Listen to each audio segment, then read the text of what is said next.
Petra, Jordan. At the summit of Jebel Haroun, a small white dome marks the tomb of Aaron, the brother of Moses. According to the Hebrew Bible, Aaron was chosen by God to be the first high priest of the Israelites, a title that came with enormous responsibility.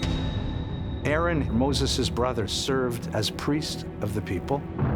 And then following Aaron, the line of the priests followed his genealogy. They were the ones designated to carry the ark, and they were the ones permitted to come close to it in worship. The attire of the priests was beautiful, but it was also there for their protection. They had to wear a mitre, they wore a breastplate, they had to wear a long robe, they had to keep certain areas of the body protected. The head, the lungs, the heart, the genital area. The high priest would have to have these on to approach the ark. And when he approached the ark, he had to have a rope tied around his leg. Why? So if and when something ever went wrong and the ark struck him or he died, no one would be allowed to go in to retrieve his body because they would suffer the same fate. On top of the ark were the figures of two angels. And it was said in the Bible that God's presence came to rest in the tiny space between them. That was the place where heaven and earth touched. The space between the angels on the lid of the ark was known as the mercy seat, upon which the image of God would allegedly sit when communicating with a Levite priest. But did the Israelites really witness an otherworldly presence between the two angels? And if so, was it literally the image of God or something else? Based on the numerous accounts of the ark's awesome power, some ancient astronaut theorists have proposed that it may have been an electrical capacitor, a device used for storing and transmitting energy. Some of the stories that have come out of history about the Ark of the Covenant, that it erupted in sparks and flames and people would touch it and die instantly, or that it leveled cities. And many people have theorized that this is some type of actual large energy capacitor. Capacitor is exactly the right word to use. It relies on static electricity. It's the simplest device. You just need two conductors with an insulator between them. You've got the outer gold, a very nice conductor. And then if you open this up and look to the inside, you'll see a second electrode. So what that's going to look like, okay, you have the outer side of your arc. That's going to say charge positive. Then you have your inner wall of the arc coated in gold. And then you have an insulator in between. That's just the wood you make the arc out of. Now what you got to do is get negative charges here on the inner side. And the question is, how do I get my positive and negative charges onto my ark? This is where the cherubs come in. You have one sitting on top here. That's attached to the outer side, and you can put charge on it and get your positive charge. The other cherub is going to be sitting here. It won't be connected to the outer layer, but it'll come in from a rod and connect to the inner side. And this is where we'll put our negative charge. So what that looks like over here at the ark is this cherub will not actually be attached to the outer conductor. There'll be an insulator there, and then it can have a rod that goes through and attaches to the inner conductor. Now, the Israelites claim to have actually been able to see the presence of God between the two cherubs, a representation of God. Now, if they weren't actually seeing a representation of God, could this arc of energy have been some type of other energy device that they were seeing? So when we're thinking about the Israelites seeing the image of God between the two cherub wings, one of the things to keep in mind, I think, is how the image of God was often described. We have smoke, fire. It's very rarely an actual, like, visual picture of a person. And so if you picture what arcs of electricity will be doing, there'll probably be a little bit of smoke. There will be the really bright light. There'll be a crackling noise. That could certainly be something that would be interpreted as an image of God. All human beings understand numbers. All of us live in a physical universe where things come in different numbers. And so different cultures will highlight different numbers as particularly important, ritualize them, and make them culturally important.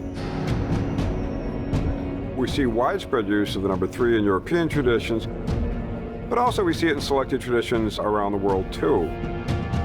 These number traditions can become very, very powerful and connect cultures together.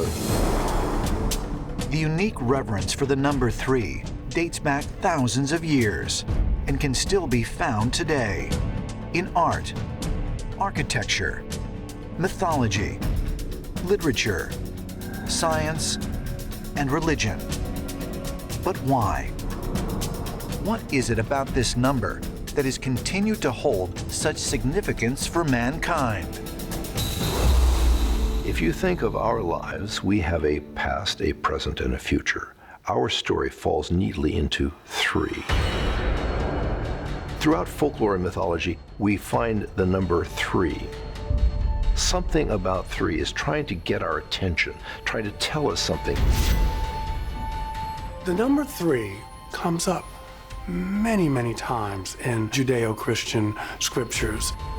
Jonah is in the belly of the whale for 3 days. In Genesis, the waters are separated from the earth after 3 days. In the New Testament, Jesus in the tomb for 3 days. There's just a special significance there. The Giza Plateau, Egypt. 3 great pyramids line the desert just outside of Cairo. Constructed more than 4,000 years ago, this unique trio of monuments is arguably the most recognizable in all the world. The pyramids also employ the most magnificent use of triangles in architecture. You had in ancient Egypt what we might think of as a Masonic tradition.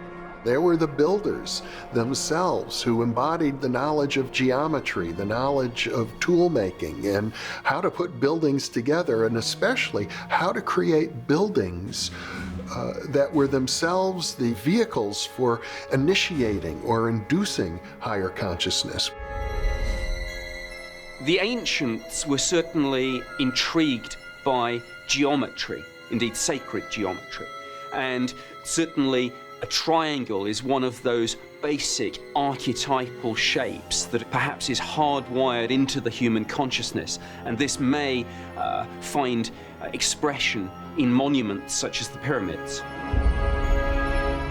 You've got that progress towards perfection, towards the top of the triangle.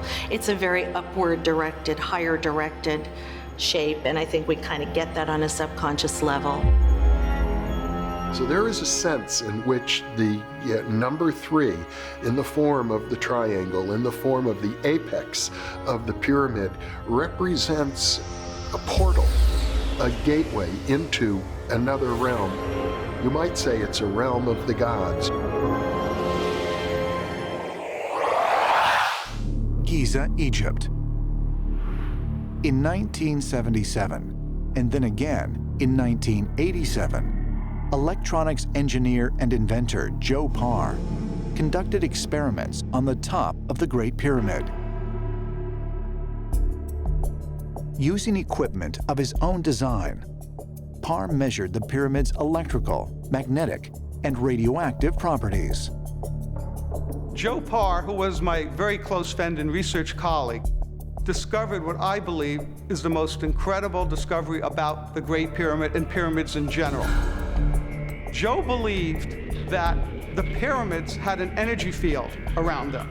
All pyramids had it. The problem is the pyramid energy field was usually not strong enough. So he developed in his laboratory a method for generating this pyramid energy, so then he could actually do scientific studies on it. Over the last few decades, people have been experimenting with pyramids. What has come to the forefront of this is the fact that pyramids are an enigma. They really have powers which are very hard to explain. And so people like Joe Parr have been looking into this. When somebody goes to the top of the Great Pyramid and experiences this weird electromagnetic vibration. This is not just a coincidence, but this has to do with the fact that the Great Pyramid is causing this.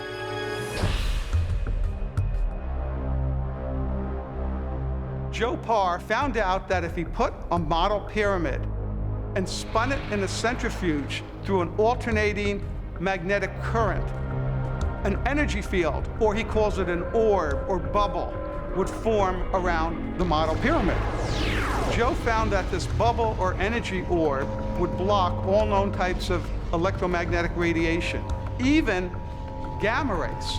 Now, this was interesting. We don't know of any types of energy forces that could do this.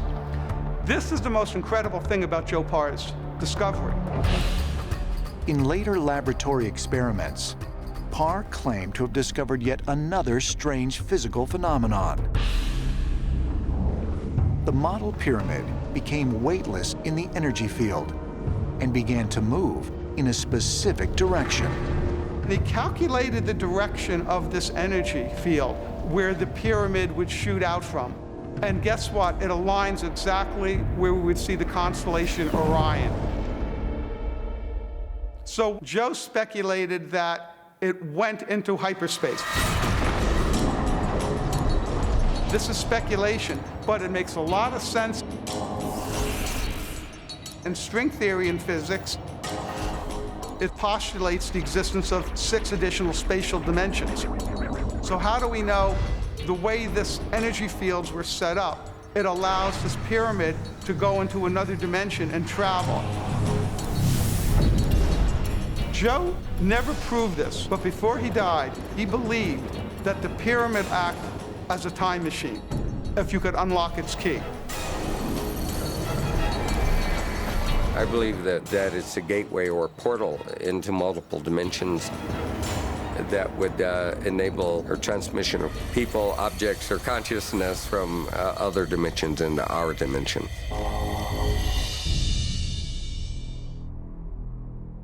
Is it possible, like Joe Parr believed, that the Great Pyramid could facilitate travel through interdimensional space? And if so, were there other pyramids with the same capabilities? Might the Earth's pyramids be connected, not simply by shape, but by purpose, perhaps as part of some otherworldly plan? The ancient people were all building these same pyramids because it was a way for them to tap in to the natural energy of the Earth.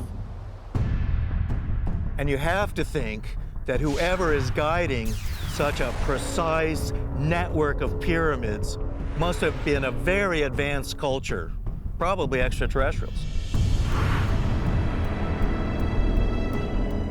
In all of this, I have one single question. Where are the blueprints? If all of this was so incredibly important, then wouldn't you think that we would have at least one record of some type of a blueprint? And the reality is, there is not a single piece. Why? Could it be because the blueprints have disappeared?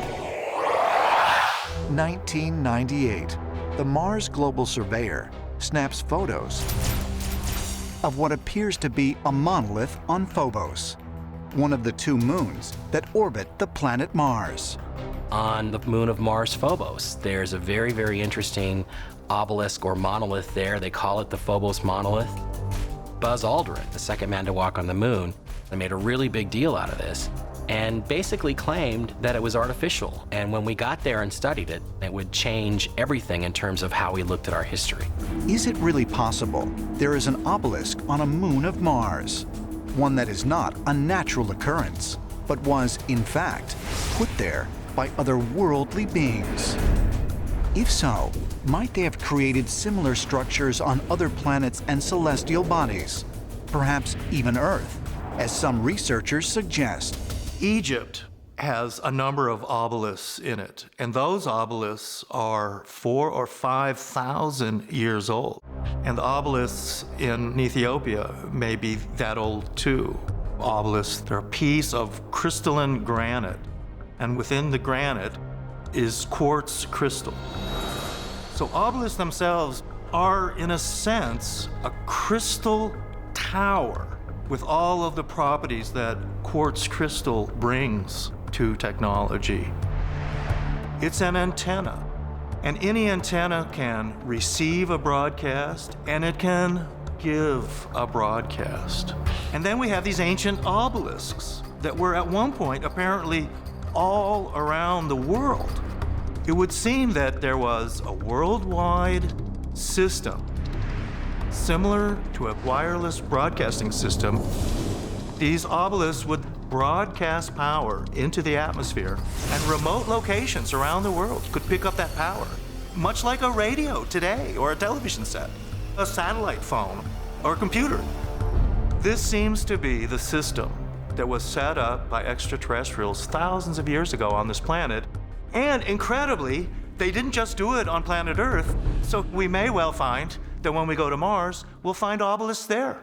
You have to realize that there is more than just the stones involved. There's a kind of energy field around them, and it works through the stones by way of their placement when put in a circle or in rows or standing singly. They would ground celestial energy, transmit it and download it into the local landscape. It was meant to be a kind of passive, continuous input to the Earth from the celestial and galactic realms. These sort of tall standing stones all around the world could easily have been part of some kind of energy grid around the planet, connecting up all these ancient cultures, connecting up the energies of the Earth, all in different parts of the world, and somehow harnessing cosmic energy with Earth energy and used for various different purposes we're only just starting to understand today. This sort of megalithic landscape was designed to create higher nodes of awareness in multiple places. Their placement was specific to take advantage of implicit energy aspects and gradients in the landscape. The location of the stones is very important. For example, Stonehenge, we now know that those stones were positioned above the underground water flows. The water moves, generates energy, the stones receive the energy and slowly release it. The ancient people, they would be around those monoliths, keeping their hands on the stones, receiving the energy.